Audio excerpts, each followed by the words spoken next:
and welcome to Where Are They Now? I'm your host, Heather Lindstedt, class of 1985, and today, joining me via Zoom is Deena, Patsourakos, Ronayne, class of 2001. Deena, and a Hall of Fame inductee in the class of 2022. How are you today? I'm great, Heather. It's really, really good to be here. Yeah. Obviously, we're apart, but that's fine, and so I really, truly appreciate you coming into the show. Really met you at the Hall of Fame for a little bit and briefly there, and let's talk about that first, because that's always kind of a shocker when you learn that you're going into your high school Hall of Fame. How was that introduction, and did you know it was coming, and what was the feeling when that happened? Well, it was a shock. And I remember telling Ed, are you sure? I thought brain surgeons were in our Hall of Fame. Yep. But thinking back, it's a lot of things. Number one, we're very fortunate because our Hall of Fame honors people across the gamut of careers. It's not just an athletic Hall of Fame, which is apparently par for the course for most high schools. So we're really lucky in that capacity, and it's really nice that CHS has such a balanced way of honoring its alumni. Ed first approached me shortly after my company began, and I actually declined. I didn't want to apply because I felt I wasn't ready. So I approached him a few years later when things were a little more seasoned for me and I had a little more experience under my belt. But being approached, I feel the reason it happened is because part of what I do is a lot of PR work. Yeah. So I was really putting myself out there on social media, on regular media. And at the time, I was doing work in Boston. So he saw an article that ended up in the Chelmsford newspaper about my company and about speaking to the Chelmsford High theater kiddos about what I do and about the impending show. Oh, nice. So it is funny though. So let's flash back to that though, because I think it kind of will then tell us about your career and those kind of things. It seems like even in high school, there were so many things that you wanted to do, and that maybe the high school created those opportunities, or did you feel like even before high school that was just your way? I mean, from being in the theater and as a freshman doing the buddies programs and all kinds of different things. I mean, you seem like I don't want to call you a whirlwind, but you seem like a whirlwind. You're taking everything on. So was that Chelmsford for you? Like, did Chelmsford High provide those kind of opportunities? Well, first of all, I take that as a compliment. Yes, so you should. I appreciate that. I don't know if I've ever heard whirlwind, but I like it, so we'll stick with it. So to unpack that a little bit, yes, Chelmsford is extremely, extremely fortunate, but it's also something we cultivate. We, as a community, honor the arts, and not all communities do. So we're very fortunate in that capacity, and we work at it. It's not always easy to focus on the arts, but it can be done. So that was definitely the case when I was growing up. And among artists, you hear all the time how a kid, either 5 or 10 or 15, whatever, that's in either a suburban area or a rural area gets to see a play for the first time, and it changes their whole life. So we had tons of field trips in Chelmsford to go see shows, which is great, and that was a huge influence on me. As far as having a wide variety of interests, so that might be a personality thing. I'll concede that. Something I'm fond of saying is, and I mean this in a positive way, high school, colleges, communities, they all have something in common where you feel like you know everyone, but really 10% of the people do 90% of the activities. Right. So a lot of folks don't necessarily get involved past work and family. Some do, some don't.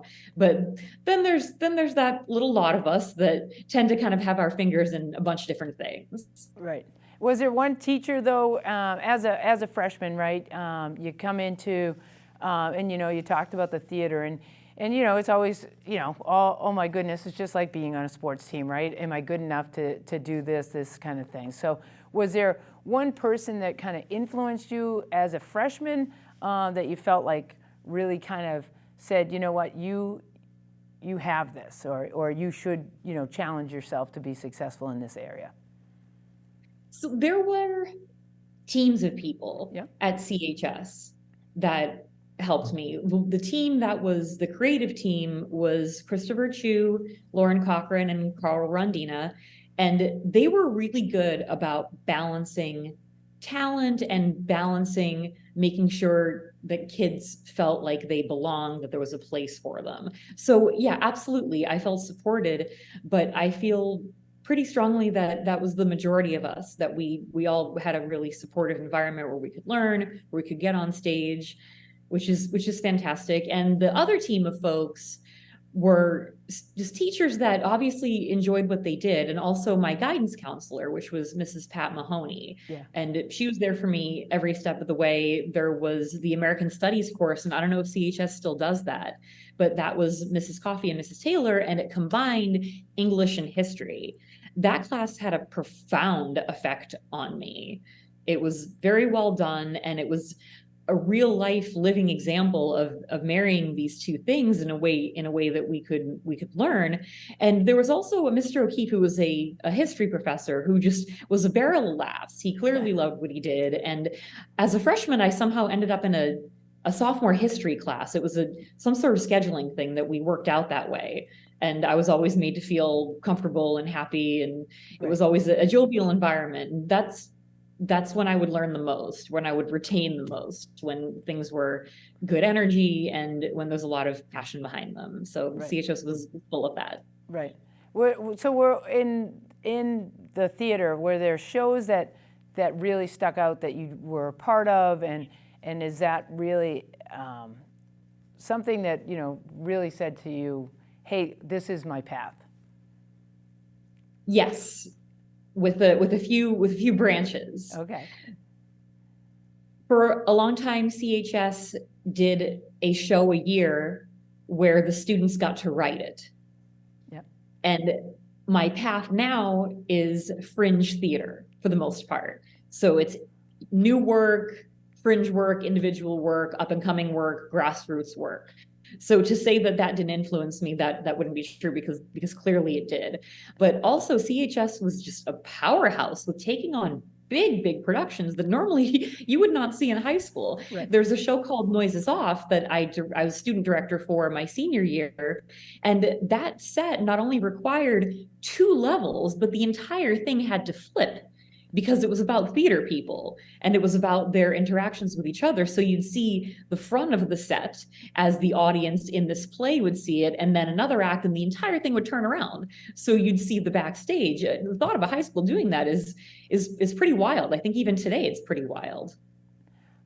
It's a lot bigger than people know, right? Like, unless you attend some of the Chelmsford shows, and I know even now in and around town, and I mean, it's a hot ticket, you know what I mean? But even back then, it was like, oh, of course you go to the show. And now obviously we have the beautiful Performing Arts Center, so it makes a huge difference. I know you probably haven't thought about it, or maybe you have. Like, when you think about that and you think about the theater, do you sometimes now, and I'm sure there's some students, and maybe it's yourself too, like, wow, we made that happen. Like you just said about, being able to turn the stage and flip it through, obviously it rotated, right? And, did that. Like, and just in talking to you, have you ever thought, like, wow, I had such an impact on that program? Because I don't think you think of it as a student, but now you might think of it now. Honestly, as an individual, not so much. And I found this a common thread among my fellow inductees for CHS Alum Hall of Fame. There's a very large sense of humility, and we all feel, are you sure it's me? Yeah. And we all have a lot of people to thank, and all that's true. But I did say in part of my speech, if not now, when? It's okay. We can say we did this, we can say this is our hard work. And also, I feel a lot of times, women especially, they're very conditioned to say, this was luck, I really didn't do anything. So I'm going to take my own advice. Yes, I put myself out there. I made sure to have good people around me, to be a team player, to find myself with multifaceted ways of expressing my talent. But again, what I want to defer to is in theater, and especially in Chelmsford High, and the way I've structured my company is that people are multifaceted. We have more than one skill. So to look back and say, I did that, we did that, it's because these students were taught lighting, they were taught set, they were taught acting, they were taught improv. So that balance is really important, and a life balance along with that. I mean, theater is life. Theater isn't typically just about theater people. If every show was about theater people would get pretty bored. Right. People want to see themselves on stage. They want to see themselves in the screen, in music. So oftentimes when casting, I'll either see for something I'm doing, or I'll say, if I'm putting on a production, do you have special skills? Can you fence? Can you play baseball?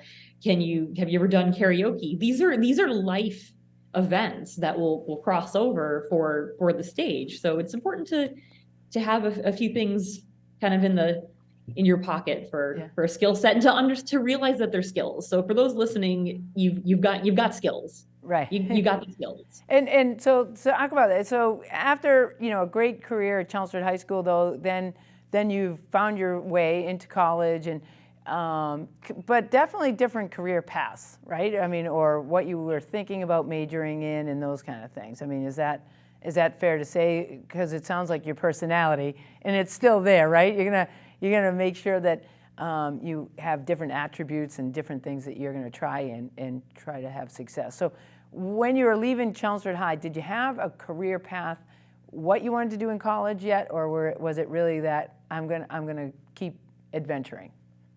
Mrs. Mahoney was very fond of saying it's a long life. There you go. And it doesn't matter where you start, it matters where you finish. Yeah.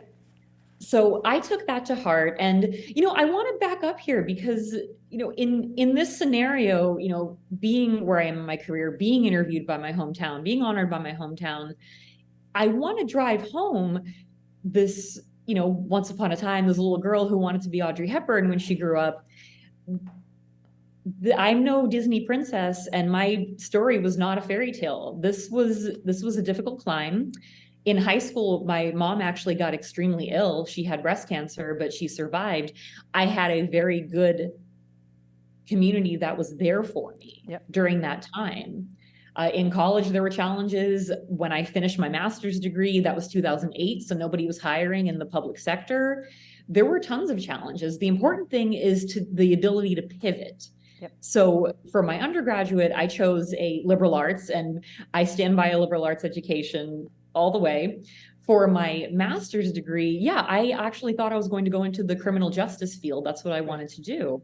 I wanted to be somewhere in between, not quite a lawyer, not quite a cop. It's at a master's level, you end up doing high-end security or potentially intelligence, but everything in those years was locked down in the public sector. What ended up happening is, ironically, I always found work in the arts, whether it was dance or whether it was modeling, and I was also doing things where I was getting experience in customer service, in PR, in project management. And then as the years went by, I thought to myself, you know what, a pivot's all right. One day I might come back to this, one day maybe it won't. Nobody can take my master's degree away from me. So at that point, I pivoted again and created this firm, and it totally took off. And no, I never would have thought that would happen. However, I do sometimes like to think back to my 13-year-old self when I have hard days and say, okay, would she believe this? Is this part of the ultimate pursuit of awesome? If I make my 13-year-old self proud, I'm doing okay. Absolutely. And so, but you spent a lot of time, you left Chelmsford, you spent a lot of time in Florida, right?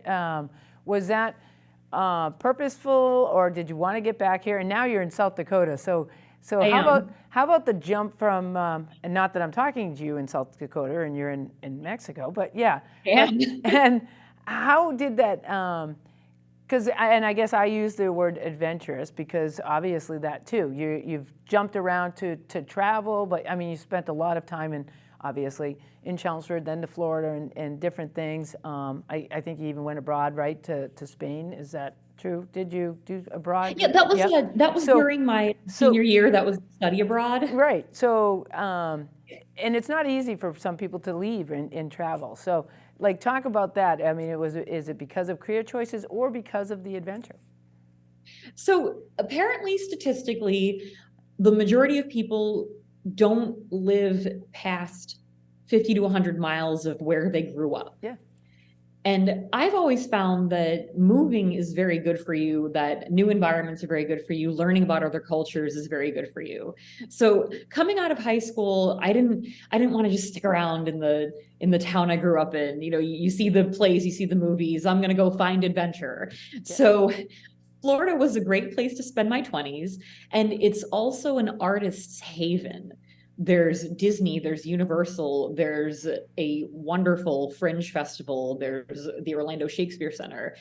There's tons and tons and tons of talented people in that area. Yeah. So for what I needed at the time, it was perfect. For growing up in Chelmsford, what I needed at the time, it was perfect. Yeah. I met my husband. He lives in South Dakota. That is now home. It reminds me very much of Chelmsford. South Dakota is now perfect.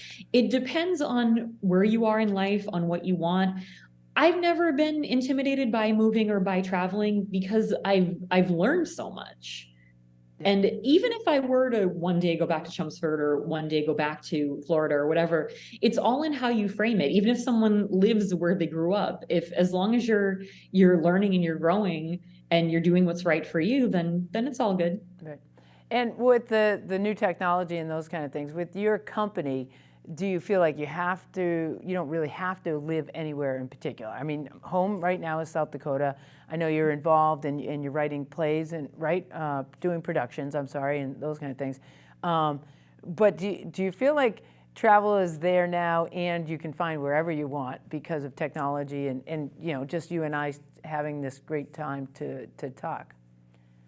When I first got married, I was going back and forth to Florida about once a month Yeah. because I still had marketing clients there and I still had shows there. And then COVID hit.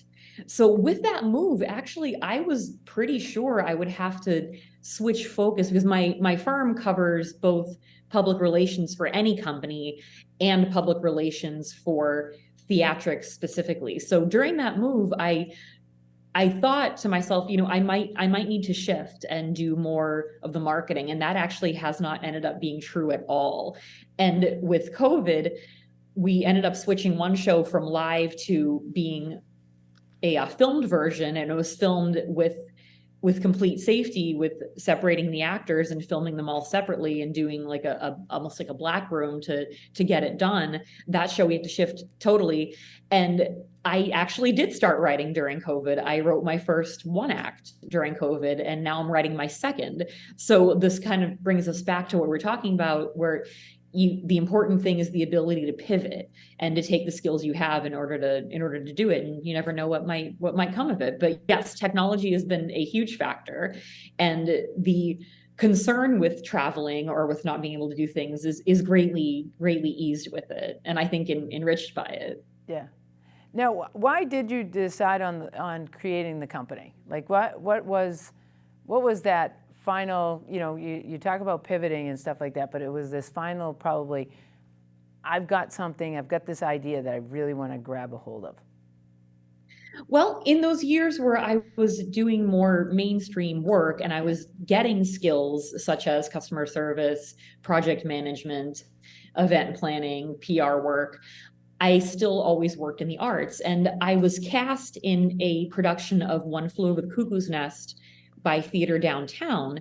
And they were looking for a model to fill a certain role. But what ended up happening is I met really fantastic people who were part of the Orlando Fringe Festival circuit.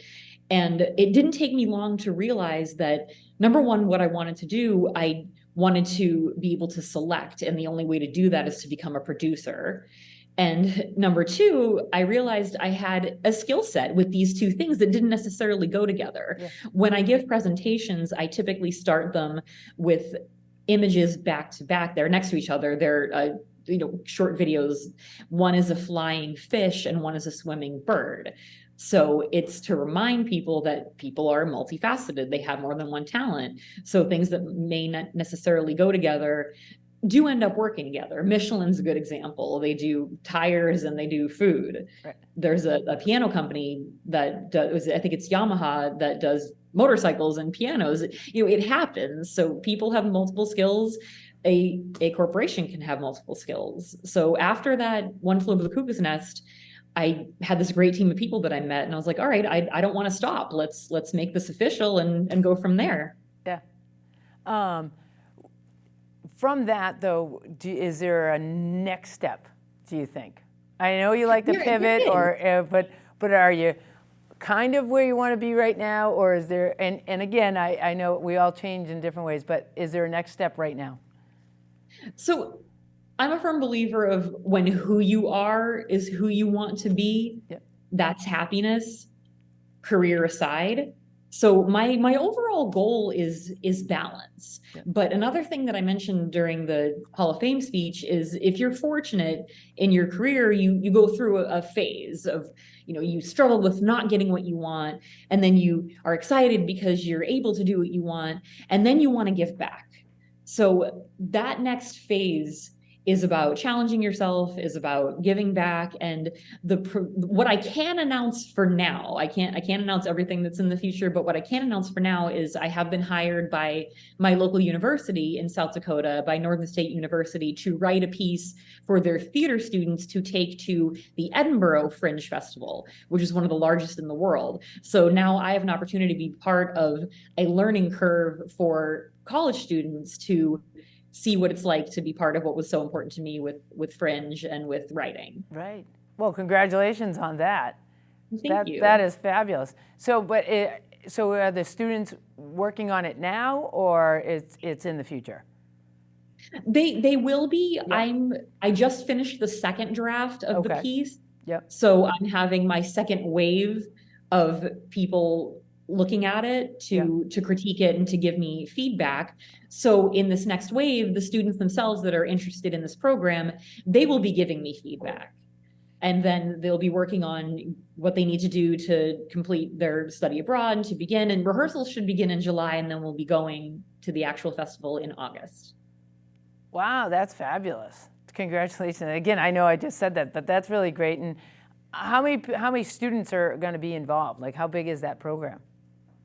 So the cast will be an ensemble cast, and we have yet to determine exactly how many students that will be. However, the whole program is also open to the public. So there might be people in the community that are coming with us. There might be students that won't necessarily be on stage, but they'll be involved. So I believe it's capped at 25. Yep. So there could be up to 25 people joining us, some of which will be students on stage, some of which will be students either behind the scenes or helping spread the word or other things like that. So is this one of the best give backs for you right now, to create this for students? Right now, absolutely. Yeah, it's really there's nothing better than, right, when you can see it coming to fruition that you're helping these students, right? I mean, when you can see it come to fruition, start to finish, absolutely. Yeah. But also, it's just really exciting to be a physical reminder, embodiment of what it takes to go through things, to be okay with the setbacks, to be comfortable with the failures, to move forward, to pivot. The things you think are the end of the world really aren't the end of the world. So that's what I'm really hoping to do during this time. It's not necessarily be like, oh, I did this, I did that, whatever. It's going to be a lot more powerful having those one-on-one conversations, figuring out what scares them, what intimidates them, remembering those struggles myself, and hopefully working through it and talking through it and making some great art. Wow. Well, listen, our show, I could talk to you forever, but our show has come to an end, and I have to say again, thank you so much, Deena, for being here. I wish you all the success, and hopefully we'll have you back after we see how you do at the festival. All right, thank you so much. Thank you.